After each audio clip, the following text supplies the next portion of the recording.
You're listening to the Septic Company Marketing Podcast, a podcast dedicated to helping your service-based business grow and thrive using the latest technology in internet marketing. And now, here's the host of our show and the CEO of Grow Inc., Matt Law. All right, everyone, welcome back to another training episode. I'm super glad to be with you. In today's episode, we are going to talk about Google's local service ads. Interesting topic, lots of changes in 2024 that happened with LSA. Excited to share in 2025 about local service ads and kind of what's going on. So this is an educational course. We release training episodes. There's some bonuses in here, but basically I want to remind you, you can go back and start at episode number 1. I would encourage you to listen to these trainings in order, maybe a little bit better for you because it's going to kind of build upon itself. It started as a 12-part training course. We've added a few more episodes, one about AI, and then we're talking about a few other topics into 2025. We found a lot of people found it helpful. And so that we decided that we're going to create some more content and training for everyone.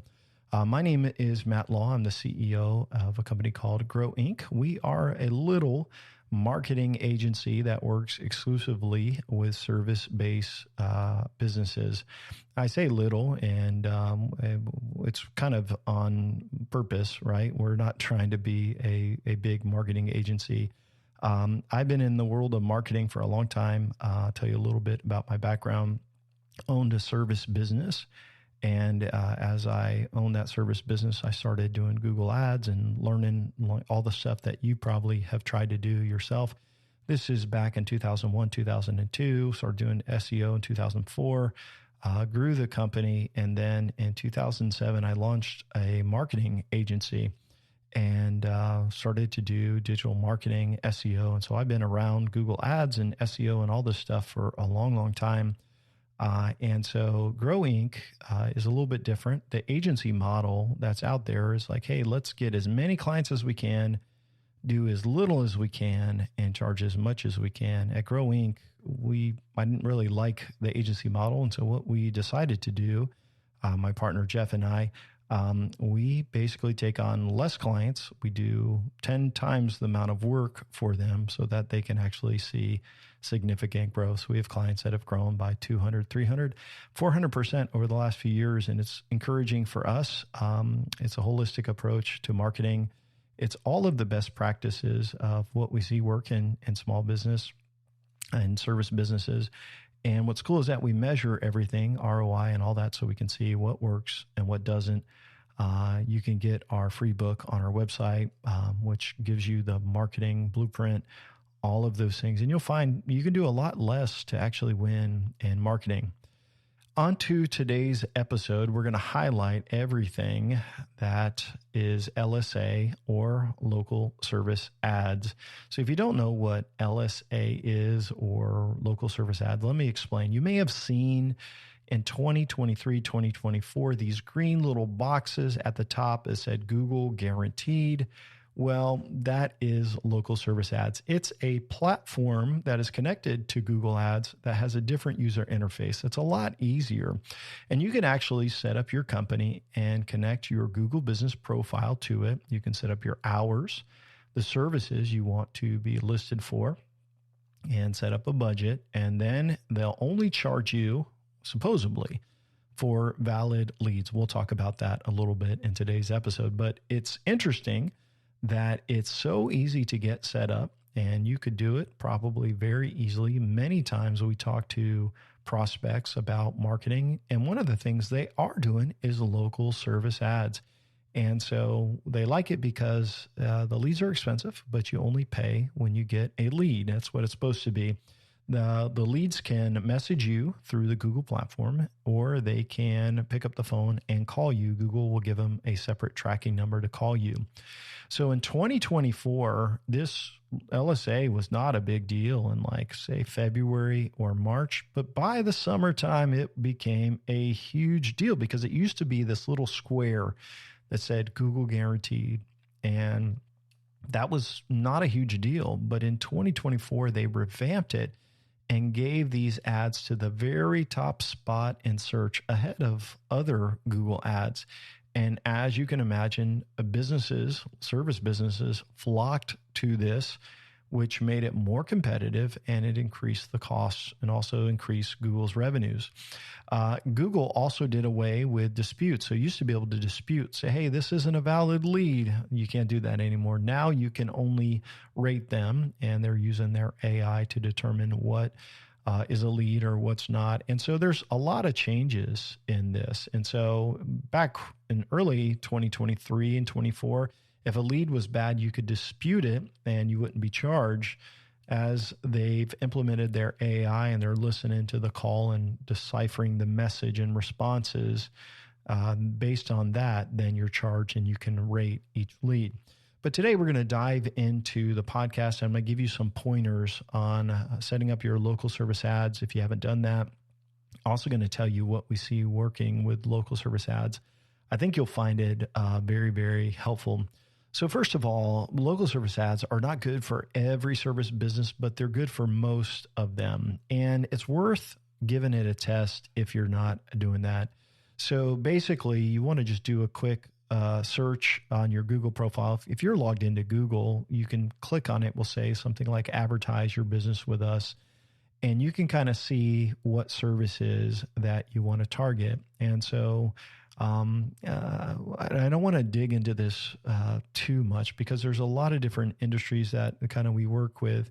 But I will say that if it's a high ticket item and you're doing a search for that and you see other competitors with the Google Guaranteed up at the top, then there's a good chance that you could be listed there as well, right in your area. So the process for this is once you create a local service ad account, you have to go through some background checks. And so they're going to validate your insurance, your business license, and you have to go through all of this to become either Google screened or Google guaranteed. You'll get this little badge. It can take a few days, but it's usually pretty quick. And you're also going to have to upload your driver's license or ID so it can be verified. So how it's Google guaranteed or they're guaranteed is, hey, like you're a legit business, right? You're official, right? You got insurance. Once you have that done, you can optimize your profile and you can fill out all of your business details, your service areas and zip codes, and you can add photos and all of that. I wouldn't encourage you to omit certain zip codes that are low value jobs. So there may be an area you're like, oh man, I don't want to go there.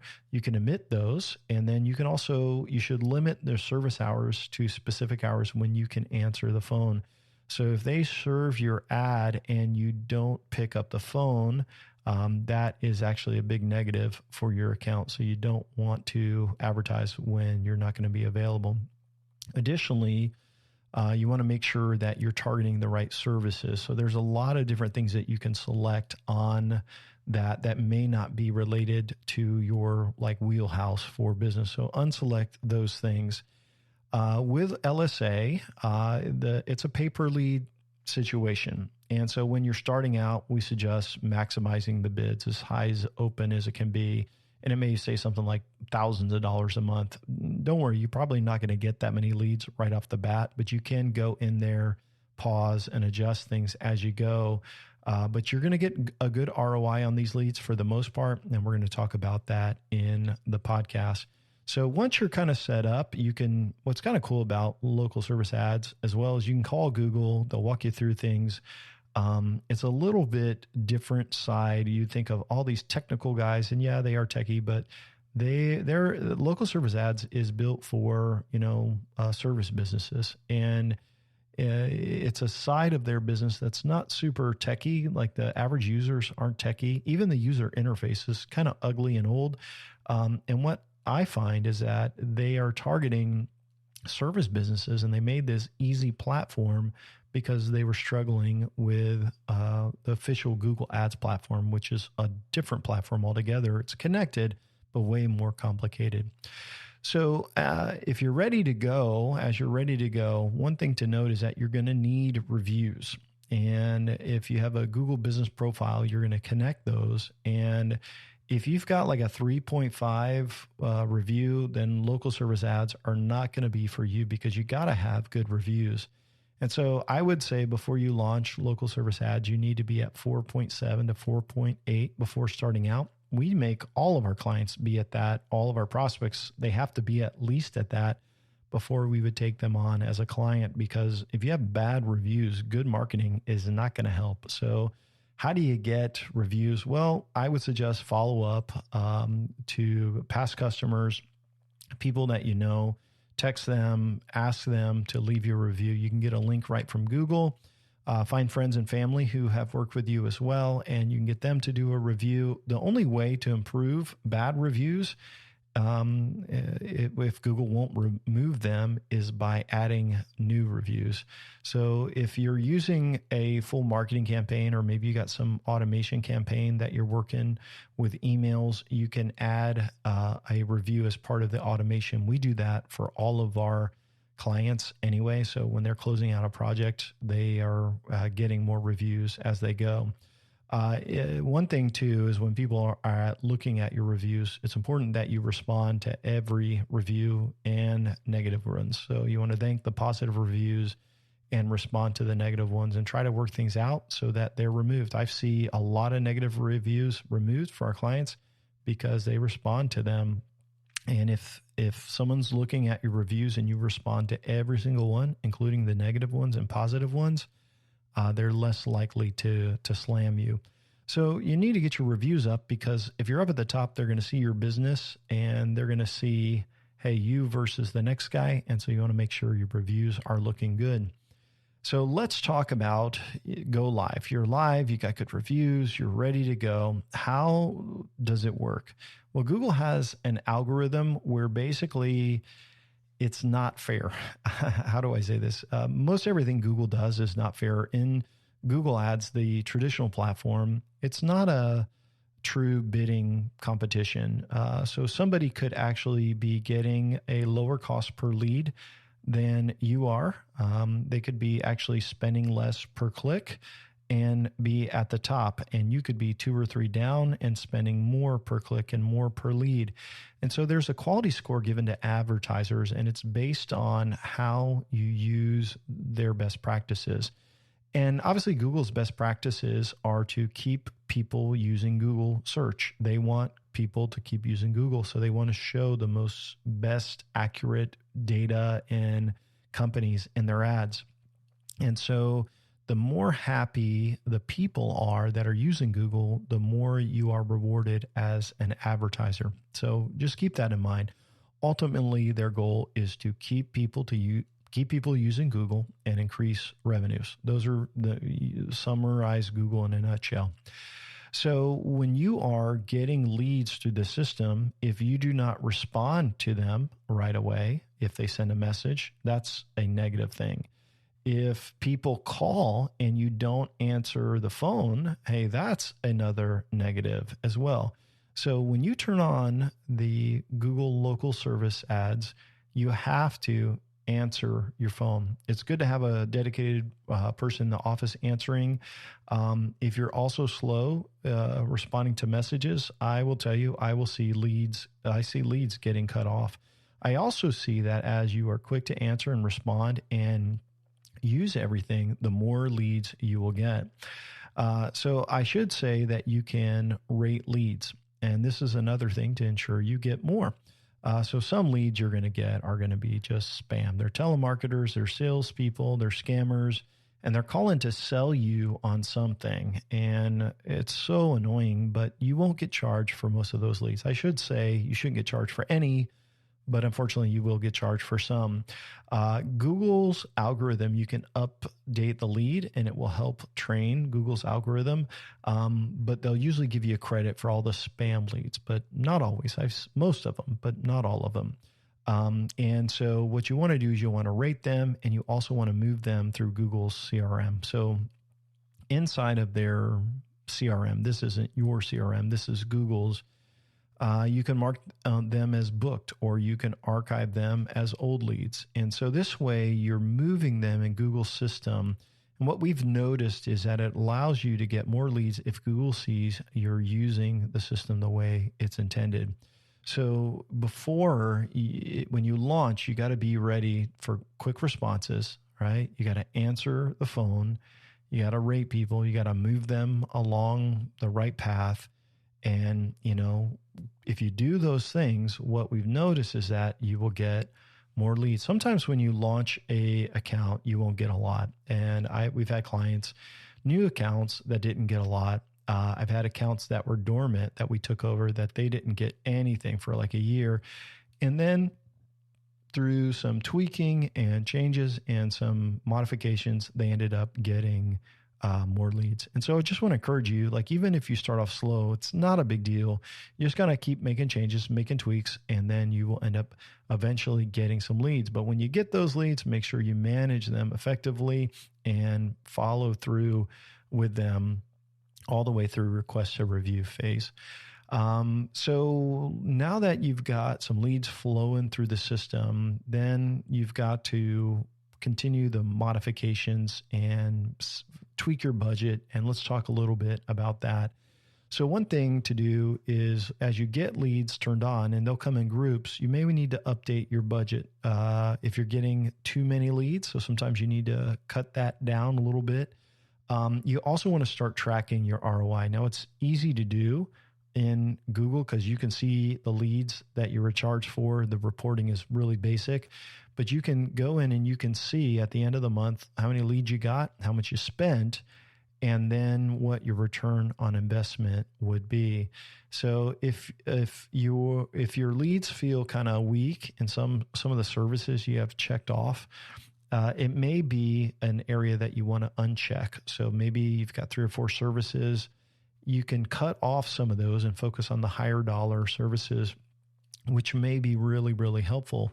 Sometimes, though, you may have something like repairs as an option that you check, and you don't really want to do repairs, but you're like, hey, we can do them because you really want to sell something else, maybe a new or a bigger ticket item. And so what ends up happening is you can get repairs to convert. So you only want to check what you're willing to do, but you just need to keep in mind, sometimes people are going to call you and they're not necessarily, they may be a ideal customer and a lower cost for that. So the biggest thing with LSA, I do believe that they're usually great leads. They are definitely people searching, and your competitors are doing that, but they have to be optimized, and you've got to track your ROI, and you've got to get rid of junky services that are not converting. A couple of things I want to give you in regards to best practices for success. Number one, accuracy is key. So you better keep your local service ad updated, your Google profile updated to reflect any changes in your businesses or your hours. Changes will help you get calls and let Google know that you're interested in leads. So these little changes do that. Select the right services to attract high intent leads. This is absolutely the most important thing, to have the right service category selected. So you can get rid of repairs if you're not doing them, but sometimes having that repair checkbox will generate a lot of calls. Make sure you do a good job for your customers. Be customer focused for sure on all of these leads, more so than almost any other lead, because we want them to go through the system. We want to ask them for a review. It's going to help you get even more customers. And so I want to kind of give you a quick summary, and then I've got some questions that I think will be helpful to you. So some companies I've seen generate half of their leads and revenues through local service ads. And once you have them and working well and you start getting calls, if you manage it well, you'll get even more calls. And sometimes it takes a little bit of time to get more market share. So again, be sure to answer the phone and respond to these messages quickly. And if you're not getting calls yet, keep making tweaks to your profile until the phone rings. So let's talk about some common questions. So sometimes we set these up and the phone doesn't ring right away. Sometimes it does. It just depends on the competition, a number of different things. So if you set this up and you're like, why am I not getting calls or leads yet? So I want to bring that up. So sometimes it takes time. Remember, Google is only going to give leads to people who they believe will respond and answer the phone. So if you missed a couple calls, it's going to slow you down, at least for a little bit. Keep making changes to your account and you'll see more calls come in. Make sure you have everything optimized. You can adjust the hours, all of these things. But what I will tell you is the more you're in that account, the more checking, all of that, the more leads you're going to get. Sometimes just looking at the number of impressions each day, you'll see the leads increase. Once you get calls in the system, just make sure you're updating them in the CRM. That's Google's little online ad login place, and move them through that system, and Google will give you more. Remember that there's other competitors using the service, and if they do things wrong, you have a chance to increase in market share where they're lacking. So if you follow the best practices, you're going to get more leads. Another question I get is the cost per lead for LSA better than Google traditional ads? And this is a tough one because usually when you're launching local service ads and a Google ad account at the same time, which we do for most clients, LSA is going to be cheaper at first.